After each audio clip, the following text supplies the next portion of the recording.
oitavo ano, professor Pedro aqui, com o módulo de número 8, aquele com o Brasil antes do Brasil. Esse título ele pode confundir um pouco vocês, mas a gente vai falar um pouco, gente, de como que estava a situação da América antes do Brasil existir como um país, ou existir como uma colônia, como um pedaço, uma extensão de Portugal. Tá? Porque a história do Brasil, se a gente for pensar, não começa exatamente com a chegada dos portugueses, né? A gente precisa entender o que estava acontecendo antes, que a gente precisa reconhecer que não só o Brasil, mas o território americano como um todo possui uma história pré-chegada dos europeus por aqui. Então vamos lá. Esse módulo aqui, ele é bem sintético. Ele tem dois assuntos. A gente vai delimitar o objeto de estudo e depois a gente vai falar sobre os períodos da história da América. Então vamos lá. Começando com a delimitação do objeto de estudo, a gente precisa fazer aquelas três perguntas. O que, onde e quando, que são os três recortes que o historiador faz. No primeiro, a gente faz o recorte temático. Então, gente, no caso aí no módulo 8, a gente vai estudar a periodização da história da América. Então, o que é a periodização? Periodização é pegar um espaço de tempo e dividir ele em períodos menores e fixos, em períodos bem claros de tempo. Então, a história da Europa, por exemplo, ela é dividida em 5. Tentam empurrar essa história nossa goela abaixo, mas essa divisão vale para lá, gente. Para cá, para a gente não vale. Pré-história, história antiga, história medieval, história moderna, história contemporânea. Essa organização é muito bonitinha, muito arrumadinha, mas serve para a história do continente europeu. Não adianta a gente tentar usar essa classificação aqui porque vai dar um maior bug. A gente precisa começar a se esforçar em criar periodizações próprias para a história do continente americano, porque o continente americano ele possui uma história própria que se encontra com a história do continente europeu, mas que não se resume a isso. Então, no caso do local aí, a gente vai falar do continente americano. Então, gente, americano não é a pessoa que mora nos Estados Unidos. Quem mora nos Estados Unidos é o estadunidense. Americano é quem mora no continente americano. Então, desde o carinha, desde o esquimó, que está lá na Groenlândia, até o argentino chato, que está lá no sul, lá na Patagônia, são americanos. Então, daqui de cima até lá embaixo, todos nós somos americanos. E que época que a gente vai estudar? Como a gente está falando de uma periodização, geralmente as periodizações elas envolvem uma duração de tempo muito grande. Eu pesquisei e eu decidi colocar essa data, ela não está fechada, certo? Pode ser que tenha começado antes, pode ser que tenha começado depois, mas uma boa data para a gente iniciar a história do continente europeu é o ano de 80.000 a.C. Parece, ainda não foi comprovado, mas parece que nesse período aí, nesse ano, já tinha ser humaninhos chegando aqui no continente americano, tá? Mas isso ainda é coisa que os estudiosos vão chegar a conclusões mais sérias. Por enquanto, é isso. Então, esse é o nosso objeto de estudo. A gente vai tratar da periodização, de quais são os períodos possíveis para a gente estudar um pouco a história da América, para a gente começar a entender que o nosso continente ele também tem uma história que não se resume à colonização dos europeus sobre nós. Vamos começar, então, falando pulando para o próximo assunto, que é a periodização em si, né? A periodização da história da América. Ela, gente, é um pouco problemática. Por quê? Porque falta fonte histórica. Quando os europeus chegaram aqui, eles destruíram muitas fontes históricas que existiam sobre o passado da América. Então, a gente perdeu, porque sem fonte histórica, a gente não tem pista para compreender o passado. Então, parte da história dos americanos, do continente americano, pré-chegada dos europeus, se perdeu por conta disso, porque a gente não tem mais os registros, não tem mais as fontes escritas, não tem mais as fontes históricas que foram produzidas, sem contar que várias pessoas morreram, entendeu? O impacto que os europeus geraram com a sua chegada aqui, o extermínio, o genocídio das populações nativas aqui, elas acabaram interrompendo, porque nas sociedades que não têm escrita, como era o caso do Brasil, como que acontecia? O processo era contado de boca a boca através das gerações. Os mais velhos eram os guardiães do conhecimento. Mas como acabou tendo essa mortalidade assim não normal, né, entre os povos indígenas, essas fontes históricas, tanto orais quanto escritas, quanto visuais, elas foram destruídas. Segundo lugar, gente, a história da América é complicada porque ela foi.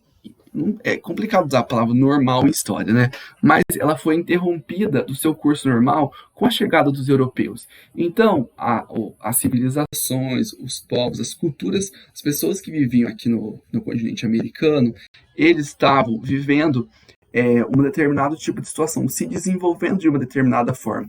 E a chegada dos europeus aqui foi um imprevisto.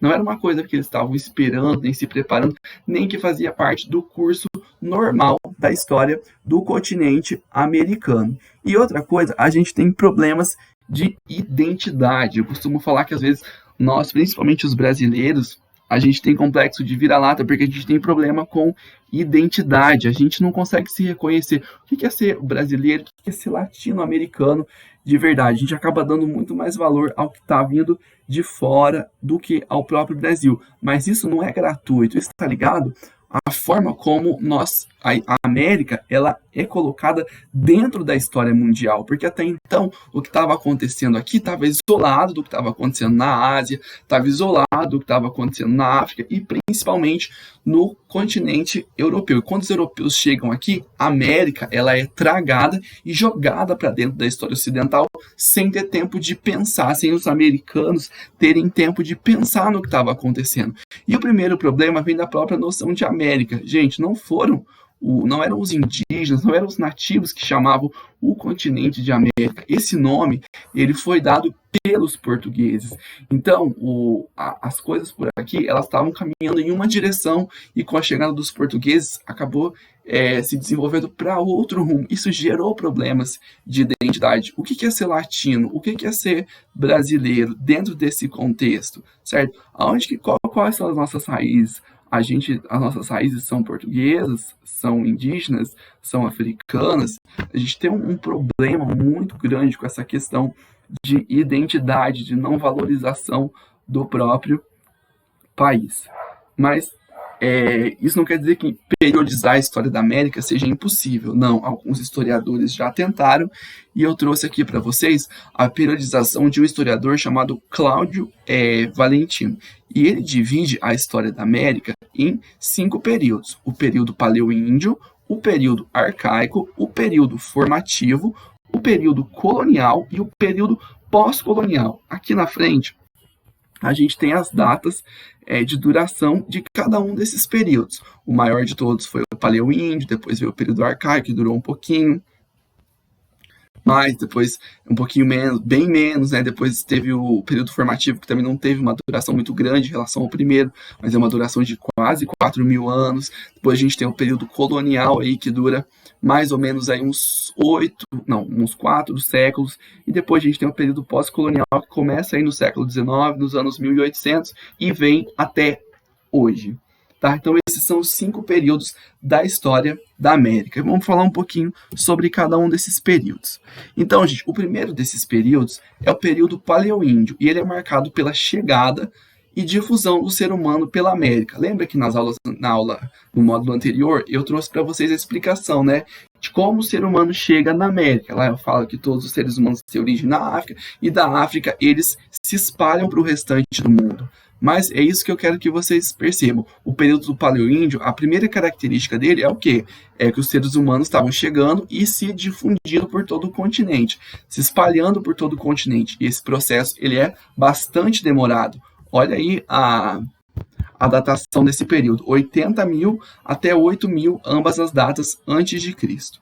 Outra característica é que as pessoas dessa época, gente, elas tinham um modo de vida paleolítico. O que isso quer dizer? Elas eram coletoras e caçadoras, ou seja, elas dependiam da caça e da coleta para sobreviver.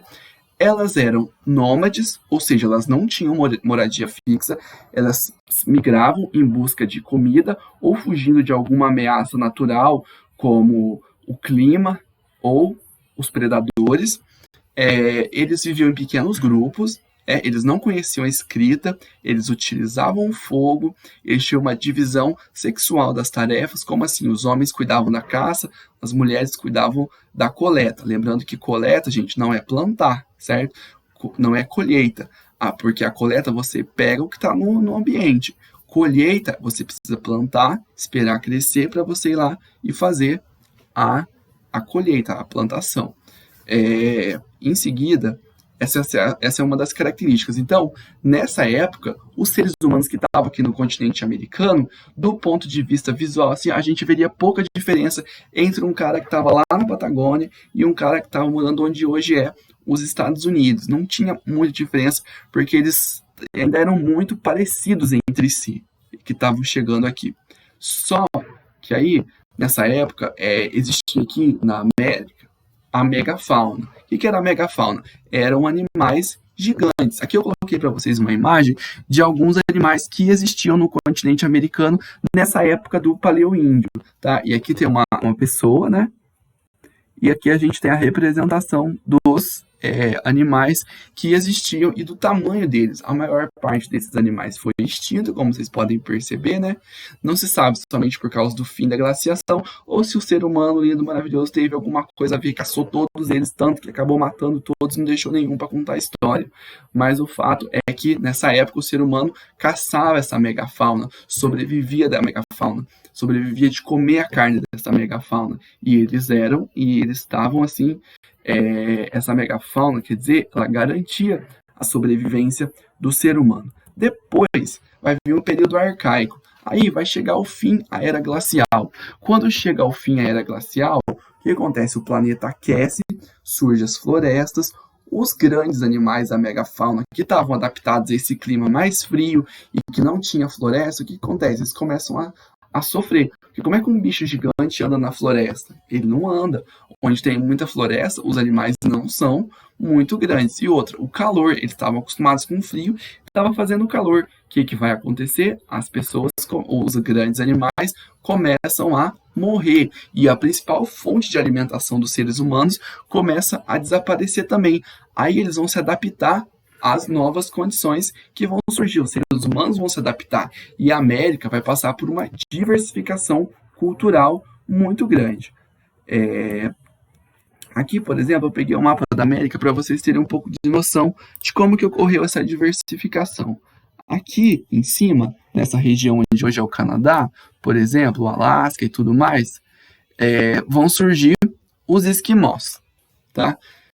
Nessa região aqui dos Estados Unidos, vão surgir, se eu não me engano, os povos apaches. Os apaches, gente, são os antepassados daqueles índios que aparecem no Pica-Pau, sabe? Cuidado de quando vocês forem falar de índio, não terem aquela imagem do índio americano na cabeça de vocês, que é aquele que tem uma peninha lá atrás e que veste calça. Cuidado com essas representações, tá? Esses índios dos Estados Unidos, eles não são iguais aos índios de outras partes do continente. Inclusive, a palavra índio eu não deveria estar usando, deveria estar usando nativo, indígena, aborígene, que é uma palavra menos agressiva, porque quando a gente usa o raio da palavra índio, a gente pega uma palavra que foi dita pelo Colombo, que é um europeu, e usa para classificar todos os povos da América como se não tivesse diversidade entre si, como se o índio lá dos Estados Unidos fosse igualzinho o índio, o indígena do Brasil, que se fosse igualzinho o indígena lá do Peru, e não é, gente. Os indígenas, eles têm uma diversidade cultural muito grande entre si. Aí dessa região aqui, abaixo dos Estados Unidos, onde está o México, mais ou menos, até esse quadrado aqui, vai surgir os povos agricultores. Eles vão conseguir desenvolver, os indígenas vão conseguir aprender a plantar. Lembra, no período paleoíndio, eles eram caçadores e coletores, porque tinha muita carne. Quando a megafauna desaparece, eles vão ter que dar o pulo deles. E o que eles vão ter que fazer? Vão aprender a plantar. É nisso que eles conseguem domesticar o milho, domesticar a mandioca, certo? Domesticar a batata. Todo mundo acha que a batata inglesa é da Inglaterra, mas na verdade a batata inglesa é da América. Olha só.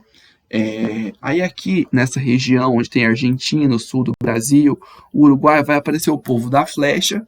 E mais aqui no litoral, vai aparecer os povos sambaquis. Quem que eram os sambaquis? Os sambaquis, eles eram indígenas, ou antepassados dos indígenas, que eram nômades, só que quando eles chegavam no lugar, eles conseguiam bastante alimentação, eles ficavam.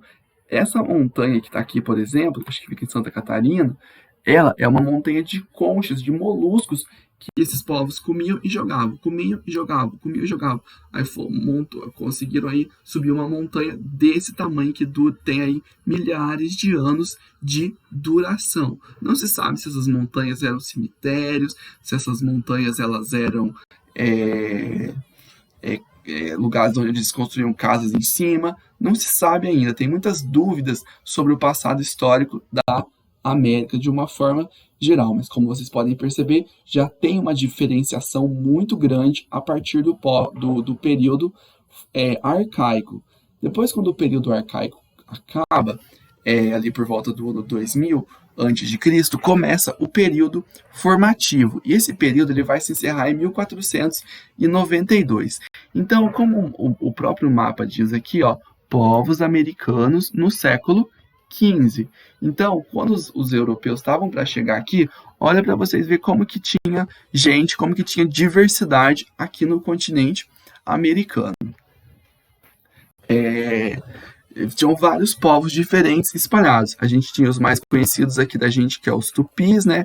Os guarani, os incas, os astecas, os maias, mas tinham muitos outros, os siouxes nos Estados Unidos, os iorqueses, olha, os esquimós estavam lá em cima ainda e estão lá em cima ainda hoje. Então tinha uma diversidade muito grande aqui no continente europeu. E as três civilizações, embora não sejam as únicas, porque tinha dezenas, acho que até centenas de povos e de civilizações aqui, mas as mais conhecidas são a dos maias, as dos astecas e a dos incas. Esse período é que essas civilizações florescem. Inclusive, gente, a maior cidade do mundo, quando os europeus chegam aqui, era a cidade de Tenochtitlan, que hoje é a cidade do México e que foi conquistada pelos espanhóis. Então, a maior cidade do mundo naquele período não estava na Europa, não estava na Ásia, na África, estava no continente europeu. Isso é um sinal da riqueza e do desenvolvimento que existia por aqui. Os maias desenvolveram ciência, os astecas, os incas.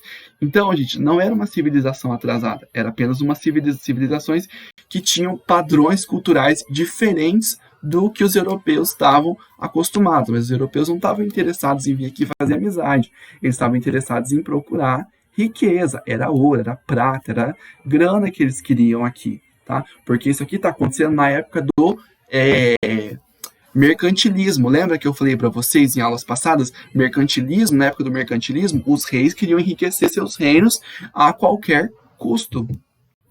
E o custo do enriquecimento do continente europeu foi o empobrecimento, a destruição do continente americano.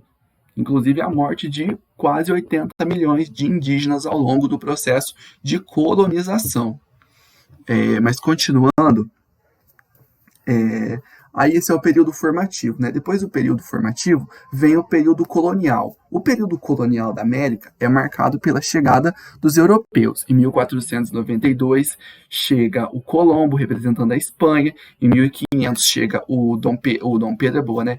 O Pedro Álvares Cabral representando Portugal. E aí começa a chegar os holandeses. O que eles vão fazer? Eles vão começar a colonizar a América. Primeiro, eles chegam, eles fazem uns contatos amistosos, depois eles começam a conquistar, a derrotar, a matar, a exterminar boa parte dos indígenas que viviam aqui. Então, olhem esse mapa para vocês verem.